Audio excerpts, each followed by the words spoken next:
আজকে আমরা ইংরেজি গ্রামারের একটা বিশেষ বিষয় নিয়ে আলোচনা করতে চলেছি, যেটা সমস্ত ক্লাসের জন্য উপযোগী। শব্দ গঠন করতে গেলে আমরা জানি যে শব্দ গঠনটা ইংরেজি গ্রামারের একটা ইউনিক বিষয়, বা শব্দ গঠন পদ্ধতিটা যদি আমরা সবাই জেনে থাকি, তাহলে আপাতপক্ষে আমাদের শব্দ গঠনের মাধ্যমে তোমরা নিজের একটা ইউনিক ভোকাবুলারি গঠন করতে পারবে। যার ফলে কি হবে না, অবশ্যই ইংরেজি গ্রামারের ক্ষেত্রে তোমরা অনেকটাই সাবলীল হয়ে যাবে। আমরা সেই শব্দ গঠনের পদ্ধতি নিয়ে আজকে আলোচনা করব। অবশ্যই ভিডিওটা খুবই ইন্টারেস্টিং হতে চলেছে, তাই তোমরা একদমের শুরু থেকে শেষ পর্যন্ত ভিডিওটা স্কিপ না করে মন দিয়ে দেখো। আমার ছোটবেলার একটা কথা মনে পড়ে, যেখানে আমি দেখেছি যে আমাদের বাংলার ব্যাকরণ যিনি শেখাতেন, তিনি আমাদের একটা বেশ উপসর্গগুলোকে মনে রাখতে গেলে একটা বিশেষ সূত্র বলা হতো, প্র পরা অপ সম অবনিপতি। এই যে শব্দগুলো আমি বললাম, শব্দ ঠিক না, এগুলো শব্দাংশ, যেগুলো আপাতপক্ষে শব্দের আগে যুক্ত করে শব্দ নতুন তৈরি করতে পারি আমরা। যেমন উপ কথাটা যে আমি ব্যবহার করলাম, উপর সঙ্গে হার কথাটা বেশ ওয়ার্ডের যুক্ত করে উপহার শব্দটিকে গঠন করা যায়। এই জিনিসগুলোকে বাংলা ব্যাকরণে আমরা বলি কি, উপসর্গ। ইংরেজিতেও এর প্রয়োগ আছে। ঠিক যে জিনিসটাকে আমি বললাম উপসর্গ, ওই জিনিসটাকে ইংরেজি গ্রামারের মধ্যে ওটাকে আমরা প্রিফিক্স বলি। অর্থাৎ শব্দের পূর্বে কিছু যুক্ত করে আমরা নতুন শব্দ গঠন করি। আবার কিছু শব্দের শেষেও আমরা কি করি না, আপাতপক্ষে সাফিক্স যুক্ত করি, যেটাকে ইংরেজি গ্রামারের মধ্যে আমরা সাফিক্স বলে থাকি। স্বাভাবিকভাবে এই ভিডিওটাই আমরা প্রিফিক্স এবং সাফিক্স, এই পার্টিকুলার যে বিষয়টা সমস্ত ক্লাসের জন্য খুবই প্রয়োজন। তো এই কারণেই তোমাদের এই ভিডিওটা আমি অবশ্যই বলবো যে আপাতপক্ষে মন দিয়ে তোমরা দেখো। হ্যালো, আমি উত্তম, আশা করি তোমরা সবাই ভালো আছো। আমার এই চ্যানেলের প্রধান উদ্দেশ্য হচ্ছে ইংরেজি গ্রামারটাকে একদম সহজ সরল পদ্ধতিতে তোমাদের সামনে তুলে ধরা। আশা করি তোমাদের ভিডিওটা অনেকটাই কিছু ইনফরমেশন দিতে সহায়তা করবে। চলো আমরা টপিকের মধ্যে যাই। তাহলে আমি বললাম কি না, আমরা আজকে আমাদের টপিক যেটা আলোচনা করবো, সেই টপিকটা হচ্ছে কি না, prefix suffix. Prefix and suffix. Prefix suffix কথাটা বোঝার আগে, এই সাবজেক্টে বা এই কন্টেন্টের মধ্যে ঢোকার আগে আমাদের কিছু টার্ম জেনে নিতে হবে, যেগুলো এই রিলেটেড। সেগুলো কি কি? যেমন একটাকে আমরা বলি বেস ওয়ার্ড, বা যেটাকে আমরা রুট ওয়ার্ডও বলে থাকি। মানে যেটা মৌলিক শব্দ বাংলায়, অর্থাৎ যে শব্দগুলোকে আমরা আপাতপক্ষে ভাঙতে পারি না। এক্সাম্পল হিসেবে আমি বলতে পারি, যেমন ধরো বয়, যেমন ধরো লিখলাম চাইল্ড। এই যে শব্দগুলো, এই শব্দগুলো হচ্ছে আমার কি, বেস ওয়ার্ড। এই টার্মটা আমাদেরকে মনে রাখতে হবে, কারণ এর সঙ্গে আমাদের সাবজেক্টটা যুক্ত। আরেকটা কথা আমি বললাম, যেটা হচ্ছে ডেরিভেটিভস। ডেরিভেটিভস জিনিসটা কি না, ডেরিভেটিভস জিনিসটা হচ্ছে কিছু শব্দাংশ যেগুলোকে আমরা শব্দের সঙ্গে সংযোজন করি। সংযোজন করে শব্দের অর্থের কিছু ক্ষেত্রে পরিবর্তন হয়, বা কিছু ক্ষেত্রে পরিবর্তনও নাও হতে পারে, অর্থকে প্রভাবিত করতে পারে। এগুলোকে আমরা ডেরিভেটিভস বলি। তাহলে ডেরিভেটিভস যে জিনিসটা হয়, সেই ডেরিভেটিভস জিনিসটাকে আমরা প্রধানত আবার দুটো ভাগে ভাগ করি। একটাকে আমরা বলি প্রাইমারি ডেরিভেটিভস, আরেকটাকে আমরা বলি সেকেন্ডারি ডেরিভেটিভস। প্রাইমারি ডেরিভেটিভস কোনগুলো না, প্রাইমারি ডেরিভেটিভস বলতে আমরা সেই সমস্ত শব্দাংশকে বলবো বা অক্ষরকে বলবো, যেগুলো কেবলমাত্র শব্দের মধ্যে কয়েকটি অক্ষর পরিবর্তন ঘটিয়ে আপাতপক্ষে শব্দের ফর্মের চেঞ্জ করা হয়, শব্দের কি বলবো, পার্শ্ব স্পিচের চেঞ্জ করা হয়। যেমন উদাহরণ হিসেবে আমি একটু দেখে নিই। যেমন আমি ধরো লিখলাম ADVIAC, আবার ADVIC। যেমন খেয়াল করে দেখো, যেখানে এস কেবলমাত্র চেঞ্জ হয়ে গেছে সি, তাই না? অ্যাডভাইস যে শব্দটা, এটা অ্যাকচুয়ালি ইংরেজি গ্রামারের মধ্যে এটা ভার, আর এটা হচ্ছে অ্যাকচুয়ালি আমার নাউন। এটাই হচ্ছে প্রাইমারি ডেরিভেটিভসের উদাহরণ।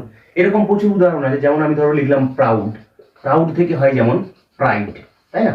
প্রাইডটা হচ্ছে আমার নাউন, আর প্রাউডটা হচ্ছে আমার অ্যাকচুয়ালি অ্যাডজেক্টিভ। এগুলোকে আমরা বলছি প্রাইমারি ডেরিভেটিভস। সেকেন্ডারি ডেরিভেটিভস কি না, সেকেন্ডারি ডেরিভেটিভস সেটা হচ্ছে আপাতপক্ষে কিছু শব্দাংশ যা শব্দের আগে অথবা পরে ব্যবহার করে নতুন শব্দ গঠন করি আমরা। সেগুলোকে আমরা প্রধানত আবার দুটো ভাগে ভাগ করি, অর্থাৎ সেকেন্ডারি ডেরিভেটিভসে দুটো ভাগ।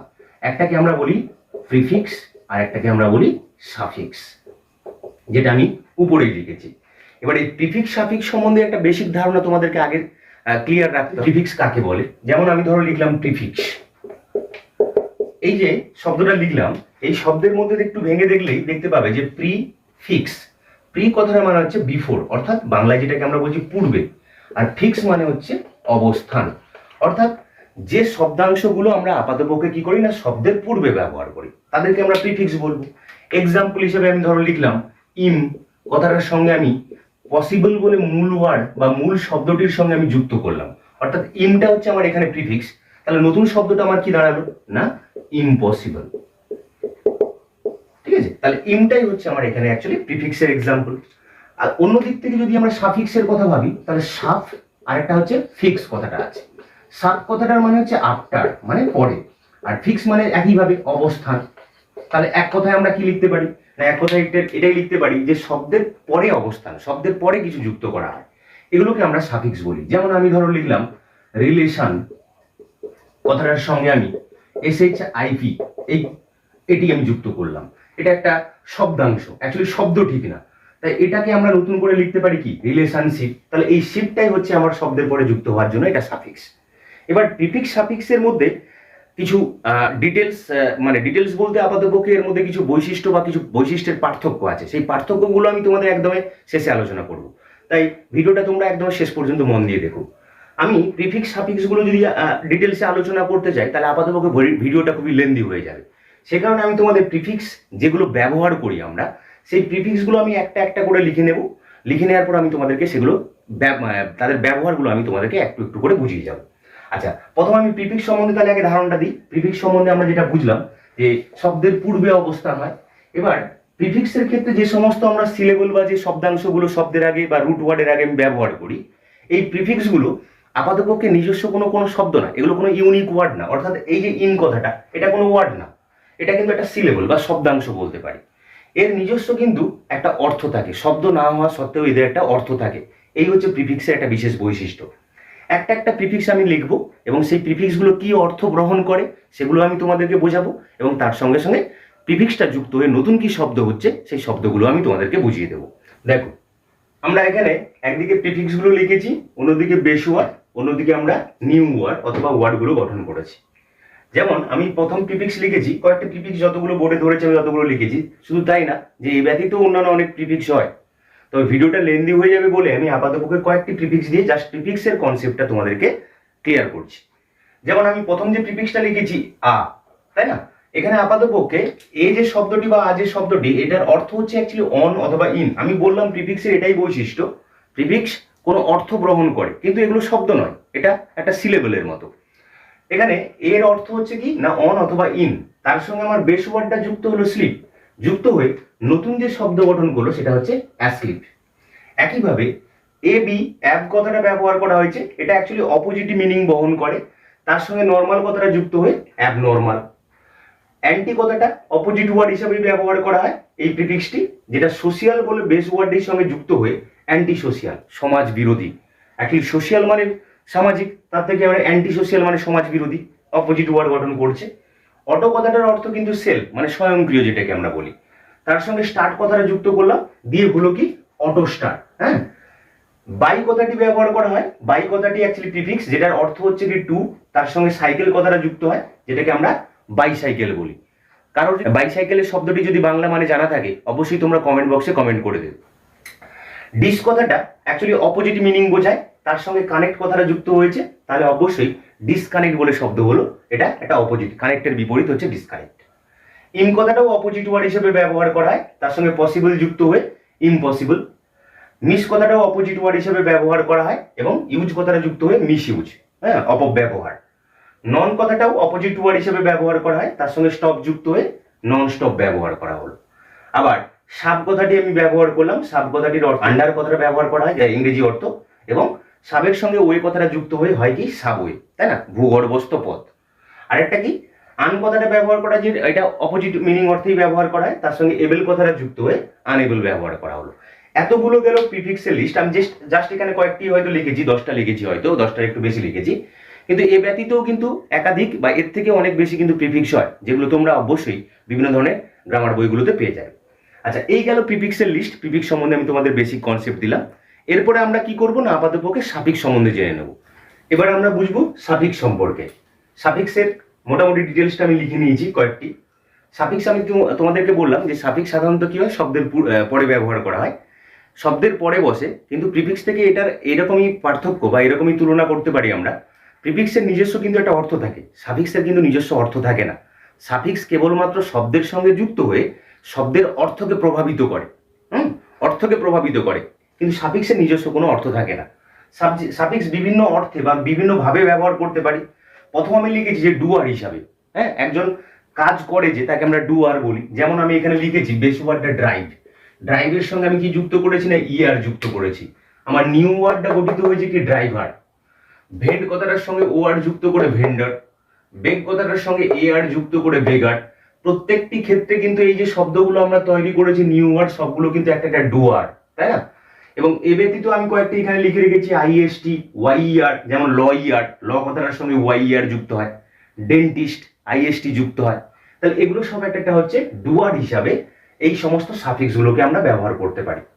2 নম্বর সাফিক্সের ব্যবহার আমি লিখেছি যে অনেক সময় এটা অবস্থা বোঝাতে সহায়তা করে, কাজ বোঝায়, কাজের ফলাফল বোঝায়, তাই না? যেমন আমি ধরো লিখলাম বন্ড, বন্ড মানে বাঁধন, তার সঙ্গে এজ সাফিক্সটি যুক্ত হয়ে বন্ডেজ, দাসত্ব। অ্যারাইভ কথাটার সঙ্গে ভার্বের সঙ্গে এল যুক্ত হয়ে অ্যারাইভাল, আগমন। অ্যাক্ট কথাটার সঙ্গে আইওএন যুক্ত হয়ে অ্যাকশন, তাই না? এই সমস্ত শব্দগুলোর মধ্যে বেস ওয়ার্ডগুলোর সঙ্গে যেগুলো যুক্ত হয়েছে এগুলো একটা একটা করে সাফিক্স। এ ব্যতীত আমি কয়েকটি এখানে সাফিক্স তোমাদেরকে লিখেছি, যেগুলো তোমরা বাড়িতে একটু দেখবে যে এই সমস্ত সাফিক্স গুলো কি কি কোথায় কোথায় ব্যবহার করা হয়। যেমন এসআইওএন, তাই না, কনক্লুশন। যেমন ধরো মেন্ড কথাটা ব্যবহার হচ্ছে আর্গুমেন্ট। যেমন ধরো হুড কথাটা ব্যবহার করা হয় বয়হুড, চাইল্ডহুড, যে শব্দগুলো আমরা চিনি জানি। শিপ কথাটা ব্যবহার করা হয়, নেস কথাটা। যেমন 3 নম্বর পয়েন্টে লিখেছি যে অনেক সময় সাফিক্স কিন্তু ক্ষুদ্র অর্থে ব্যবহার করা হয়। ক্ষুদ্র অর্থে মেনলি 3টে সাফিক্স ব্যবহার করা হয়। যেমন এখানে এলআইএনজি যুক্ত করেছে আর একটা এলইটি যুক্ত করেছে, তাই না? হ্যাঁ, কিছু ক্ষেত্রে আবার ইএন যুক্ত করা হয়। দুটো এক্সাম্পল দিয়েছি আমি। যেমন ডাক কথাটার সঙ্গে এলআইএনজি যুক্ত হয়েছে, দিয়ে নতুন শব্দ গঠন হয়েছে ডাকলি, মানে হাঁসের বাচ্চাকে বোঝায়, তাই না? এটা অবশ্যই ক্ষুদ্র অর্থে ব্যবহার করা হলো। লিপ কথাটা পাতা, তার সঙ্গে লেট কথাটা যুক্ত হয়ে লিফলেট, কোনো হ্যান্ডবিলকে বোঝায়, তাই না? আবার ধরো যেমন ইএন যুক্ত করা হয়, ইএন যুক্ত করে যেমন ধরো ক্যাটের বাচ্চাদের কি বলা হয়, কিটেন বলা হয়, তাই না? KITTEN, সেখানে ইএন ব্যবহার করা হয়। এই 3টে প্রধানত হচ্ছে সাফিক্সের ব্যবহার আমি লিখলাম। আরো 2-3টি ব্যবহার আছে যেগুলো আমি দেখাচ্ছি, তোমরা একটু দেখে নাও। পয়েন্টটা এরকম যে অনেক সময় অ্যাডজেক্টিভ গঠন করতে সহায়তা করে।